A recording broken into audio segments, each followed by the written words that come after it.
Tonight, pandemic pushback. Democrats pounce on their own after President Biden says the pandemic is over. COVID's still here. We just have to make sure we're smart. Plus, will he or won't he? That I run again, that remains to be seen. The president tepid over a 2024 re-election campaign. And FIONA's fury, leaving Puerto Rico in the dark, exposing an island still unprepared 5 years after Hurricane Maria. All this and more on Faith Nation.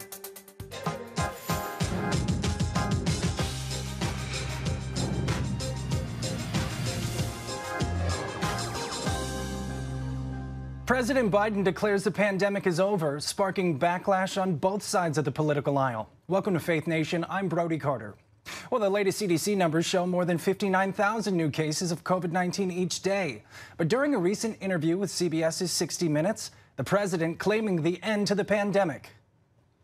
The pandemic is over. We still have a problem with COVID. We're still doing a lot of work on it. But the pandemic is over. If you notice, no one's wearing masks. Everybody seems to be in pretty good shape. And so I think it's changing, and I think this is a perfect example of it. Well, just the next day, infectious disease expert Dr. Anthony Fauci said America is not where it needs to be in order to live with the virus. These mixed messages have led to a flood of criticism via Twitter and social media. Now, House Republicans are urging Mr. Biden to lift his pandemic-related emergency powers and establish a plan to, quote, get Americans back to normal.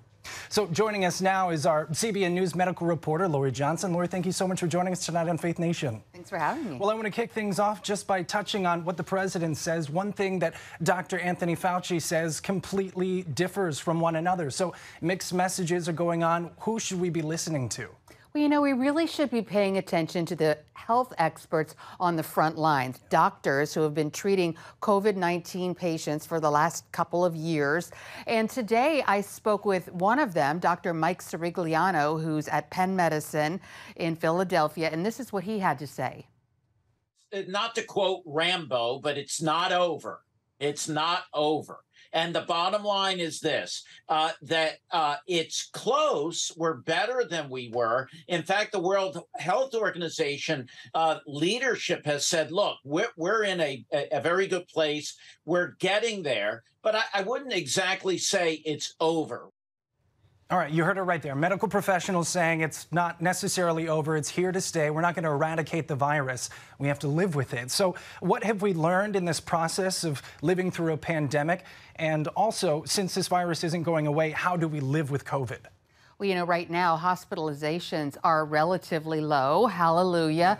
Yes. Deaths are hovering anywhere between 400 and 500 a day.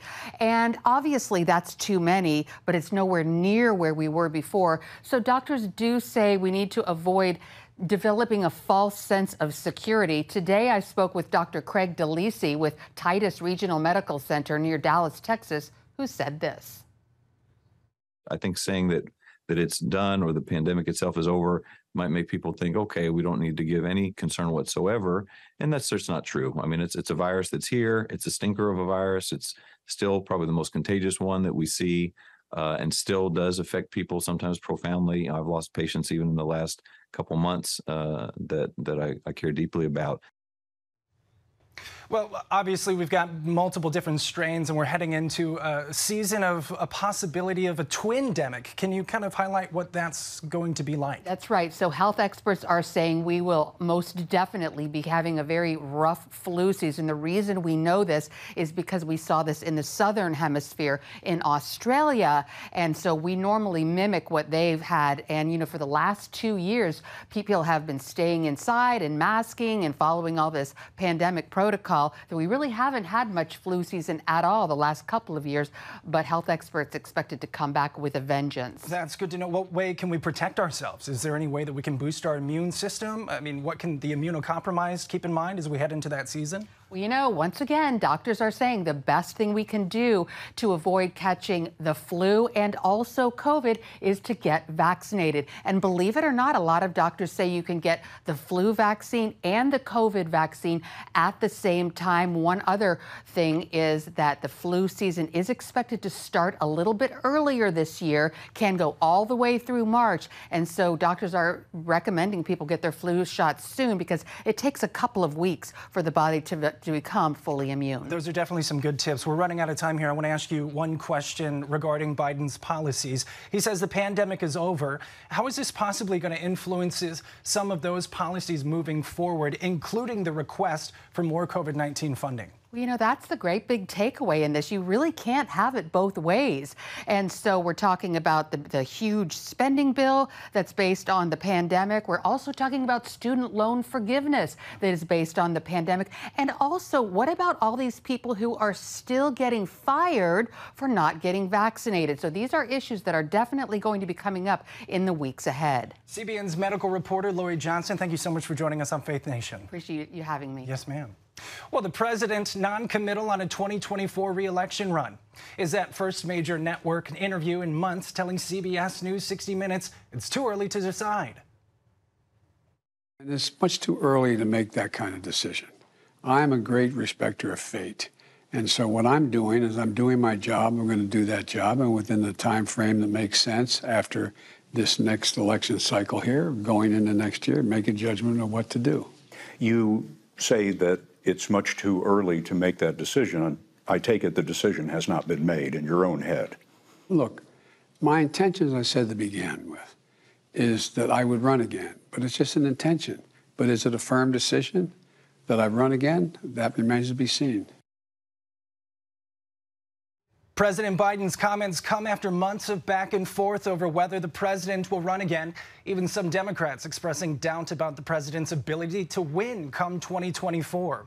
Here with us now for all things politics is our very own CBN News chief political analyst, David Brody. David, thanks for joining us on Faith Nation tonight. I want to ask you, what's your take on the president come 2024? Will he or won't he run again?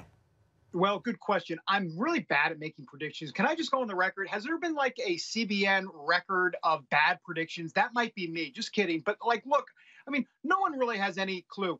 If I had to make a prediction, not that you asked me, actually, you did ask me, I'm going to go with no. I don't think it was going to run. But I'll tell you what, forget my prediction. How about Democrats' prediction? They say no. Please, Joe, no. I think it's the chant right now. Please, whatever you do, no, Joe, don't run. Look, I mean, it doesn't take a rocket scientist to figure out that he's not all there mentally. It's not a good situation, not just for Joe Biden, but for the country. And so I don't think he's going to go there. But more importantly, Democrats really don't want him to go there. Look, Gavin Newsom is already floating out stuff about how he's going to run if Biden doesn't. Kamala Harris is chomping at the bit. So look, I think this makes perfect sense. The White House at this point saying, you know, he's planning to, but they're giving the asterisk here. And you know what the asterisk is let's see how inflation's doing. Let's see how many more gas Biden has between now and the next 6 months, and then we'll take it from there. Those are all great takeaways right there. Switching to Congress here, Senator Mitch McConnell is again expressing cautious optimism that Republicans can take back the Senate in the upcoming midterms. So that's according to an Axios reporter who was in a closed-door meeting with the Senate Minority Leader and also officials from the U.S. Chamber of Commerce. So my question, does McConnell have a reason to be optimistic? I don't think so. I mean, right now, if anything, there's some more momentum on the Democrat side. Once again, not momentum necessarily to take the Senate, but momentum, in essence, to possibly hold on to the Senate. There's a, 20%, 25% chance. I think some prognosticators with a calculator and, a pencil did that work, that Republicans can take over the Senate. So I'm not quite sure what Mitch McConnell's talking about other than trying to win the PR battle, which is an everyday occurrence in Washington. But look, why in the world would you put that out in the atmosphere? I mean, maybe you're trying to will it to happen. But right now, I think Republicans are actually on the back foot, not the front foot. Well, David, earlier in the show, we did talk about the COVID confusion spurred by the president's remarks that the pandemic is over. Could that have the political effect of taking the COVID card away from Democrats as we head into the midterms? Well, that's what they hope. All right. I mean, look, I mean, I'm not the brightest bulb in the shed. OK, but it doesn't take a rocket scientist to figure out that Joe Biden said the pandemic is over let me look at my watch. Oh, less than 2 months before the midterm elections. Look, I mean, come on. Can we all just wake up? We know the deal, right?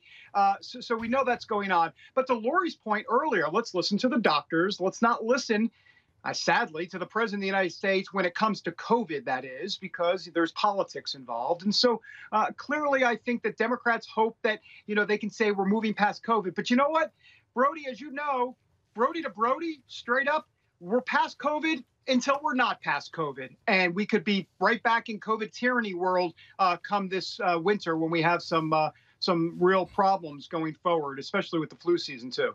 CBN News Chief Political Analyst David Brody. Thank you, David. Thanks, Brody. Well, turning gears now to Hurricane FIONA. Now a Category 3 storm, which is battering Turks and Caicos tonight with sustained winds of 115 miles an hour. Meanwhile, nearly the entire island of Puerto Rico is still in the dark since that storm hit Sunday.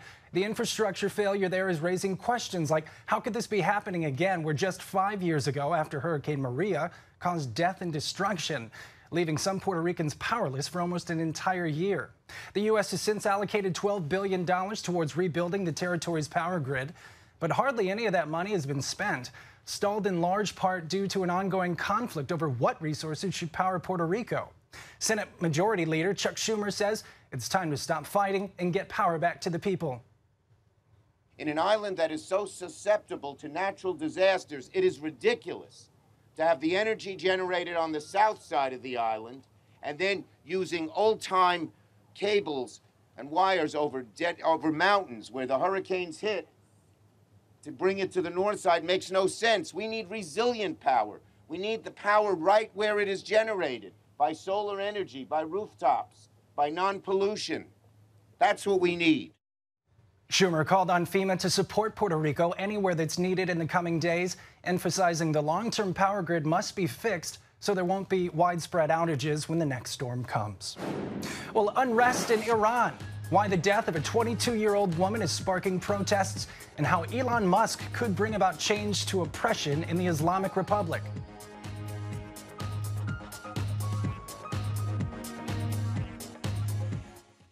Hey, if you're tired and exhausted all day, you can't think clearly, and you really just need a cup or even a pot of coffee to get through your day, then join me, Dr. Josh Axe, for this new series where I'm going to teach you how to transform your diet and use essential oils and supplements to get a better night's sleep. Wake up to your best life. Call 1-800-700-7000 to get your free DVD or booklet of Protect Your Sleep today.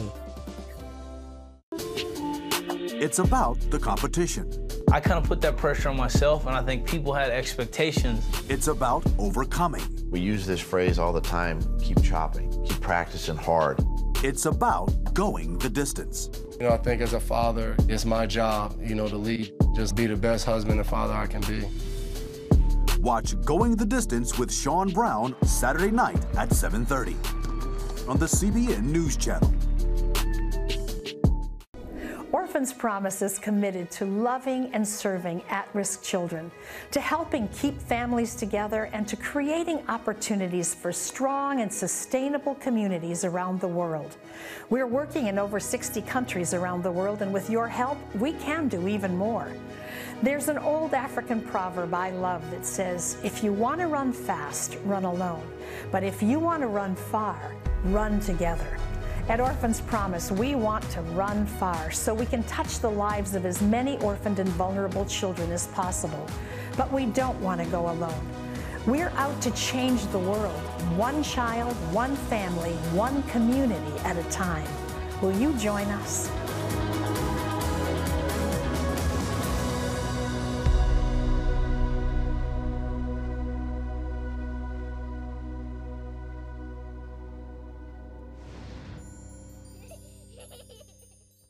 Stay connected with CBN News all day across our platforms. An uprising in Iran after a 22-year-old woman there suspiciously died after not covering her hair.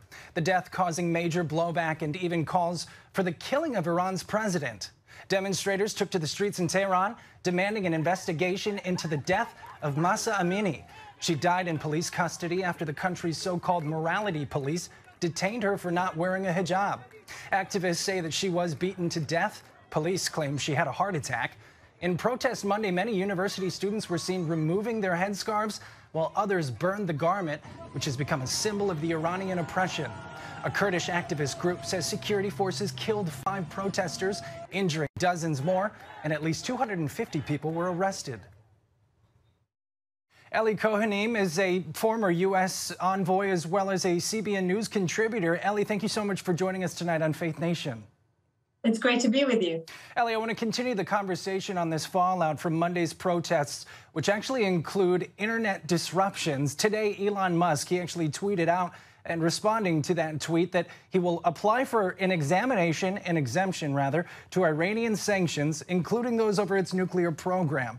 Now, to provide internet during these anti-government protests, how is this going to help the fallout that we've seen thus far?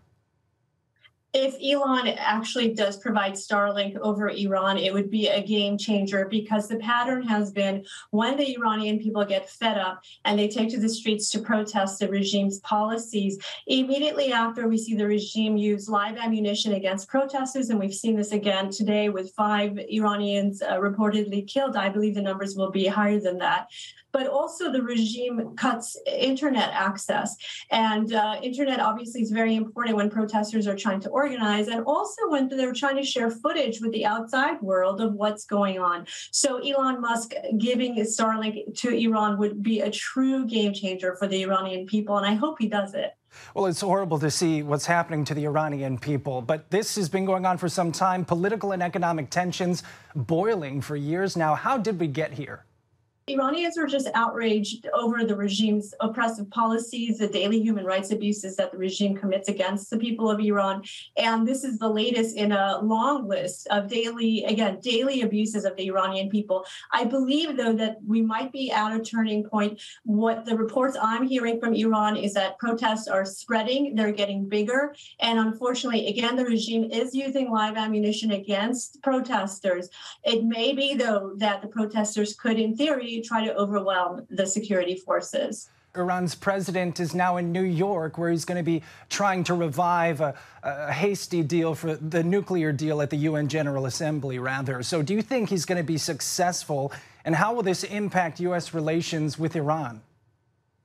Ebrahim Raisi, the current Iranian president, is known as the butcher of Tehran for his own personal participation in mass murders that took place in the 1990s in Iran. And so it's really a stain on our United States that this man and his entourage were given visas to participate in the UN General Assembly. I just want to remind our audience that during the Trump administration, the Iranians were given visas, but they were limited access to how many streets around the UN perimeter they were able to go outside of, so that their activities were restrained. Unfortunately, the Biden administration has given them a free pass to come in and do as they wish, with many people who are on our own U.S. sanctions list have arrived in New York, and it's really a sad statement on our country.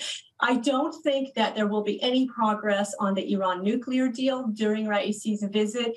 The Biden administration, I believe, understands it's in their own best interest to push off the Vienna talks, the Iran deal, until after the U.S. midterm elections in November. Do you think the U.S. is sending mixed messages when it comes to the Iran deal, and how is Iran reading them? The Iranians, I believe, are reading the Biden administration perfectly. They understand that the Biden administration is willing to have endless negotiations with no deadline. And truly the Biden administration, what they need to be doing right now is putting the military option on the table, signaling to the Iranians that if they should go any further in their nuclear development and go nuclear as a state, that the U.S. will take military action if necessary. That's what we need to see the U.S. do right now, and that's what the Biden administration needs to be doing right now. Ellie Kohanim, former U.S. envoy and CBN News contributor, thank you so much for your time. It's been wonderful to be with you. It's a blow to religious freedom. The Supreme Court order leads to university clubs being closed on one college campus. The details when we come back.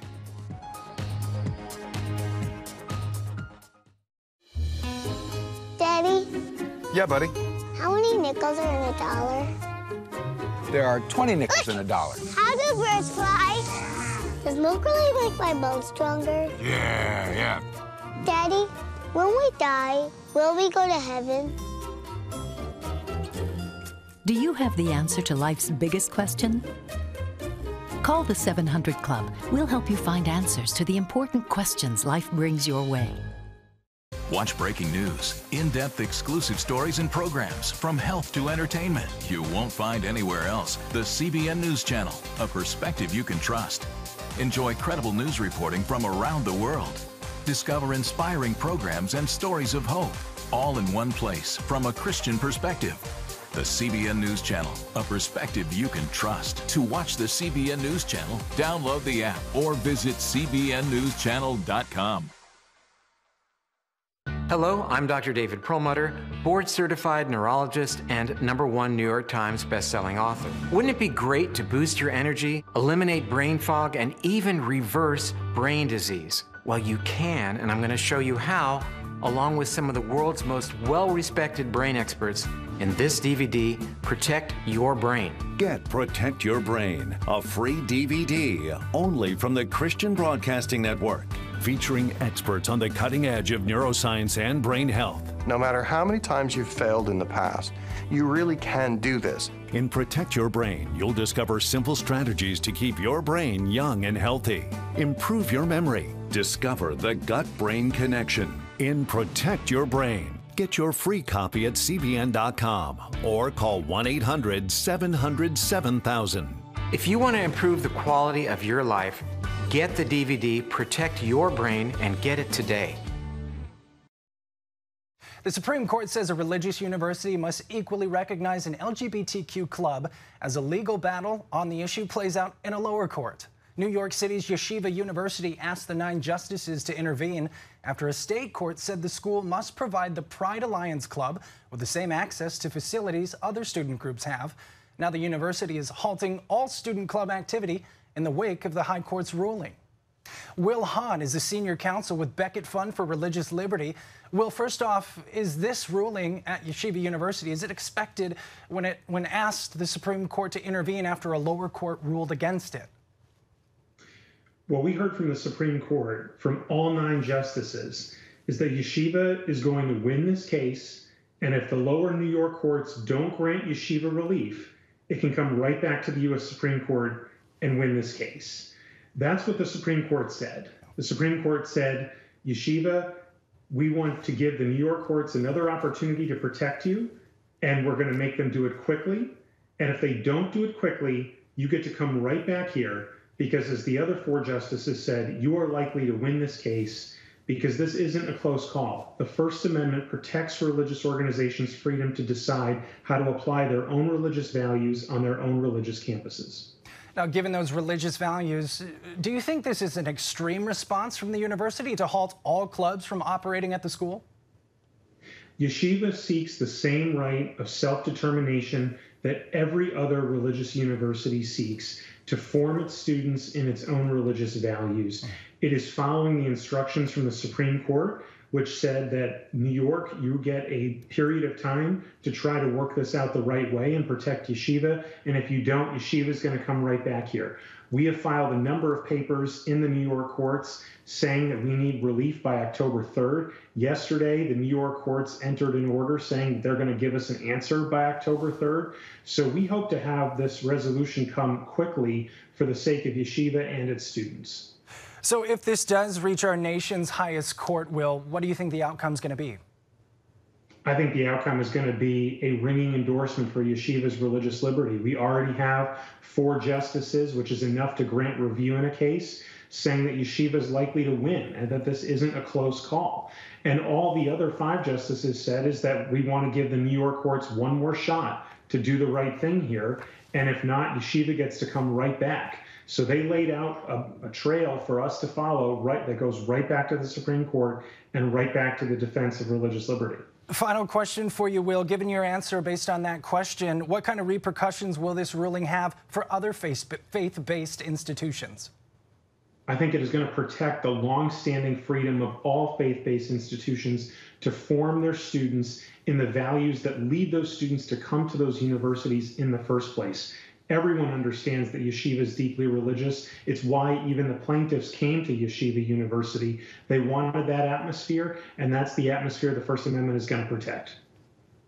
Will Hahn, anything else you'd like to add pertaining to the case that maybe our viewers aren't thinking about when watching this?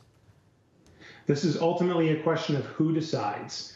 Do you want religious institutions and their members, in this case their students, their faculty, and their rabbinical leadership, to decide for themselves how to interpret and apply their religious texts to things that happen on campus? Or do you want civil, secular courts coming in and putting a thumb on a scale in favor of whatever values they happen to prefer today? That's the core of this case, and that's why yeshiva is going to win, because the Supreme Court understands that. Will Hahn, Senior Counsel with the Becket Fund for Religious Liberty, thank you so much for coming on Faith Nation tonight. Thank you. It's my pleasure. Well, coming up, girl power making history on the football field. We'll show you how coming up. Thank you.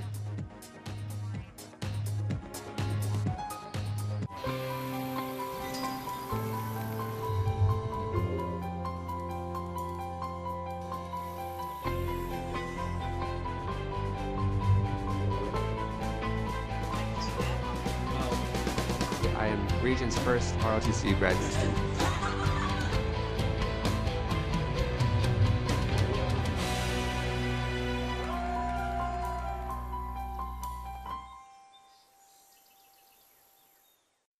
I'm Ephraim Graham, and this is Studio 5. Cruise with me as I discover the good things happening in the world of music, sports, television, and movies. The fact that Ryan Coogler was going to be directing the film, I knew that something special was going to happen. We'll chat with artists at the forefront of entertainment and explore the connection between popular culture and faith. I asked my pastor, I said, well, does that mean I'm supposed to be a preacher? He says, well, no, you already have a pulpit. Wednesday night at 8:30 on the CBN News Channel. How'd you like to get a redo on your health, on your body, on your arteries, so you could have the energy you had 20 years ago? The great news is you can. I'm Dr. Mike Roizen, chair of the Wellness Institute at the Cleveland Clinic. I've written 4 New York Times bestsellers. But even better than having to read all that, you can listen to this DVD and watch it. Protect your heart? Yes, you can. Here's how.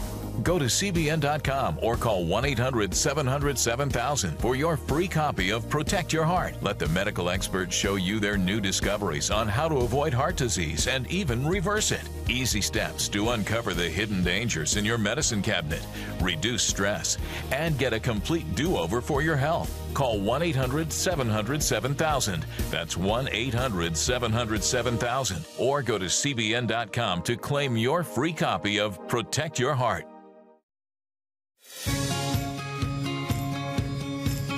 Young people, millennials, are flocking to church. It's not an exaggeration to say that we love to meet them and that we love to know their stories. Finally tonight, the first football game in Illinois history between 2 black female coaches. DuSable High School's coach Kanisha Ray and Christian Fenger High School's coach Jocelyn Mayfield both took to the field Thursday as the 2nd and 3rd female coaches helping out these teams in the Chicago Public League. And although Ray and Mayfield, they're close friends off the field, the two became competitors when their teams took to the gridiron. Despite a lopsided win by Coach Mayfield's Titans, both coaches consider the competition a big win and rejoiced in the historic moment spent together. Well, that's going to do it for us here at Faith Nation. We'll see you tomorrow.